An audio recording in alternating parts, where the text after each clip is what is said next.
Assalamualaikum warahmatullahi wabarakatuh. Perkenalkan, saya Pramudia Noval Putra dari kelas 3A D4 Akuntansi dengan NIM 2111022014. Di sini saya akan menjelaskan tentang yang pertama yaitu pengertian bank syariah, selanjutnya perbedaan bank syariah dan bank konvensional, yang ketiga produk-produk bank syariah, yang keempat jenis-jenis produk penghimpun dana bank syariah dan mekanismenya, yang terakhir yaitu jenis-jenis produk penyaluran dana dan mekanismenya. Baiklah, yang pertama yaitu pengertian bank syariah.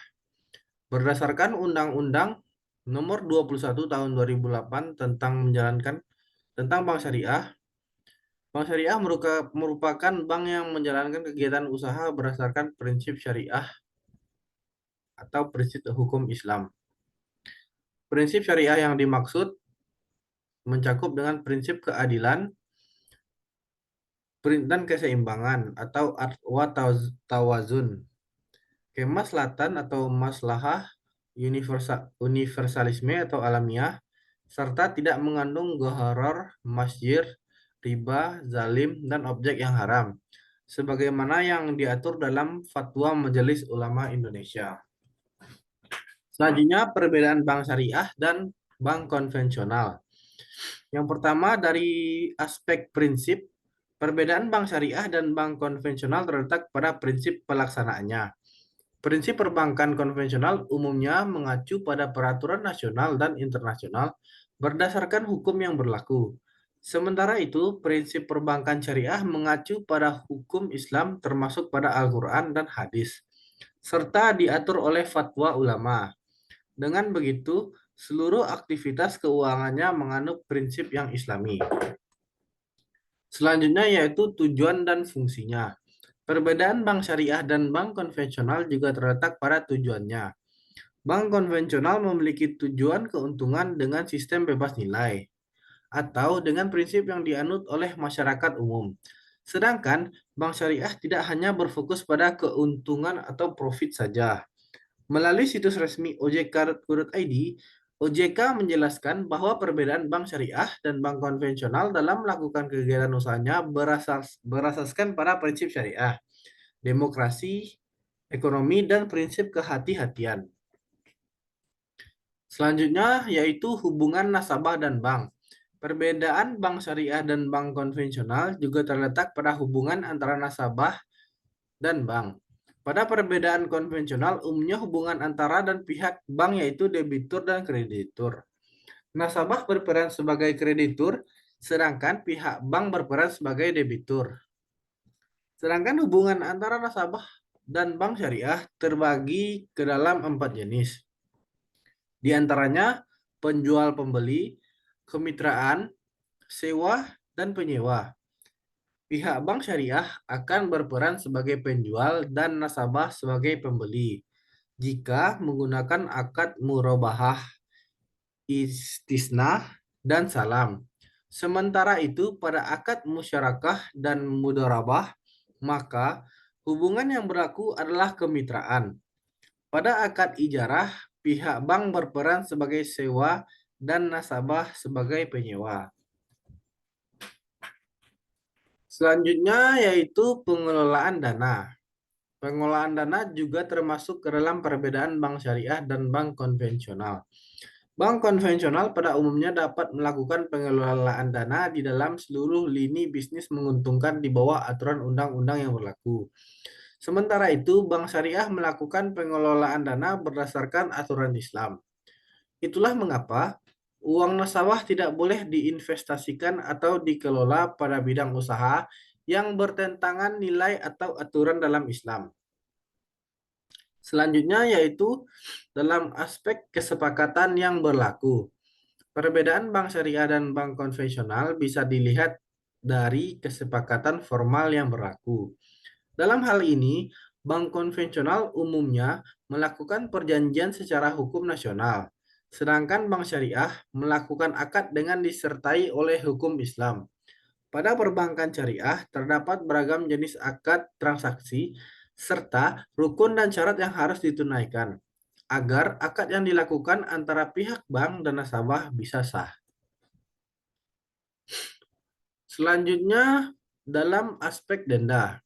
Penerapan denda juga termasuk salah satu perbedaan bank syariah dan bank konvensional. Pada bank konvensional, biasanya terdapat denda yang harus dibayarkan oleh nasabah ketika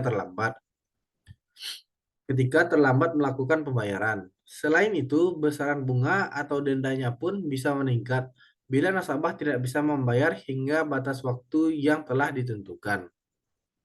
Sedangkan pada bank syariah umumnya tidak ada aturan denda seperti itu. Sebagai gantinya, pihak bank syariah akan melakukan kesepakatan bersama.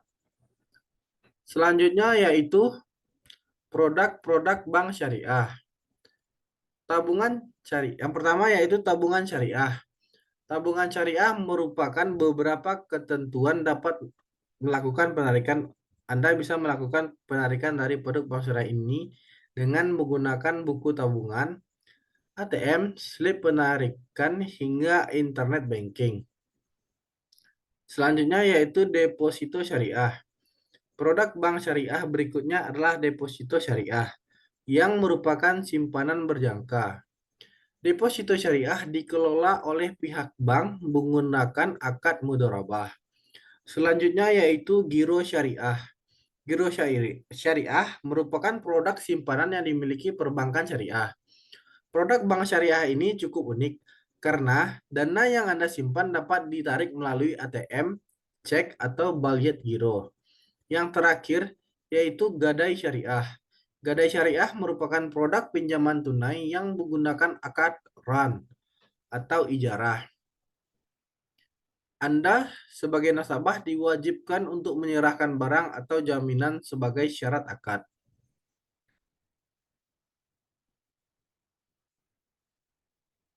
Lalu selanjutnya yaitu jenis-jenis produk penghimpunan dana bank syariah dan mekanismenya. Yang pertama yaitu tabungan mudharabah. Mekanismenya yaitu nasabah menyetorkan dana ke rekening tabungan dan bank menggunakan dana tersebut untuk investasi sesuai dengan prinsip mudharabah. Keuntungan yang diperoleh dari investasi dibagi antara bank dan nasabah sesuai dengan kesepakatan sebelumnya. Selanjutnya yaitu deposito mudharabah. Mekanismenya, nasabah menempatkan dana dalam deposito mudharabah untuk jangka waktu tertentu.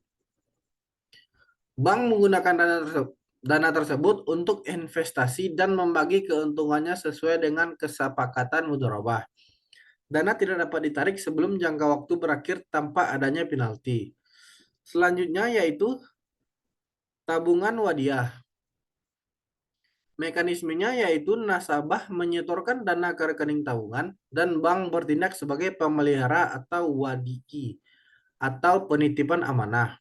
Bank tidak menggunakan dana tersebut untuk investasi dan tidak memberikan bagi hasil. Nasabah dapat menarik dananya kapan saja. Yang terakhir yaitu deposito wadiah. Mekanismenya sama seperti tabungan wadiah. Nasabah menempatkan dana dalam deposito wadiah dan bank bertindak sebagai wadi'i. Nasabah tidak memperoleh bagi hasil namun dapat menarik dana setelah jangka waktu tertentu. Lalu yang terakhir ada jenis-jenis produk penyaluran dana bank syariah dan mekanismenya. Pembiayaan mudharabah. Mekanisme yang pertama yaitu pembiayaan mudharabah. Mekanismenya, bank menyediakan dana untuk proyek atau usaha tertentu dan berperan sebagai pemilik modal atau rob al-mal. Sedangkan pihak yang mengelola proyek atau usaha berperan sebagai pengelola modal atau mudarib. Keuntungan dibagi sesuai dengan kesepakatan sebelumnya dan kerugian ditanggung oleh pemilik modal. Yang kedua, ada pembiayaan musyarakah. Mekanismenya yaitu bank dan nasabah berpartisipasi dalam pembiayaan suatu proyek atau usaha. Keuntungan dan kerugian dibagi sesuai dengan nisbah atau proporsi kepemilikan masing-masing pihak. Yang ketiga ada pembiayaan murabahah. Mekanismenya yaitu bank membeli barang atau aset yang diinginkan oleh nasabah dan menjualnya kembali dengan harga yang telah disepakati, ditambah dengan margin keuntungan. Pembayaran bisa dilakukan secara tunai atau dengan skema pembiayaan yang ditentukan. Lalu yang terakhir dari Lalu yang terakhir yaitu pembiayaan ijarah atau leasing. Mekanismenya yaitu bank membeli barang atau aset yang dibutuhkan oleh nasabah dan menyewakannya kepada nasabah untuk jangka waktu tertentu. Nasabah membayar sewa sesuai dengan kesepakatan dan pada akhir masa sewa, aset dapat dibeli oleh nasabah atau dikembalikan kepada bank. Sekian penjelasan dari saya tentang pengertian bank syariah, perbedaan syariah dan konvensional, produk-produk bank syariah, jenis-jenis produk penghimpunan dana bank syariah dan mekanismenya, dan jenis-jenis produk penyaluran dana dan mekanismenya. Lebih kurangnya saya mohon maaf baik pun dalam perkataan dan dalam materi yang telah saya susun. Itu saja yang dapat saya sampaikan. Saya ucapkan terima kasih. Wassalamualaikum warahmatullahi wabarakatuh.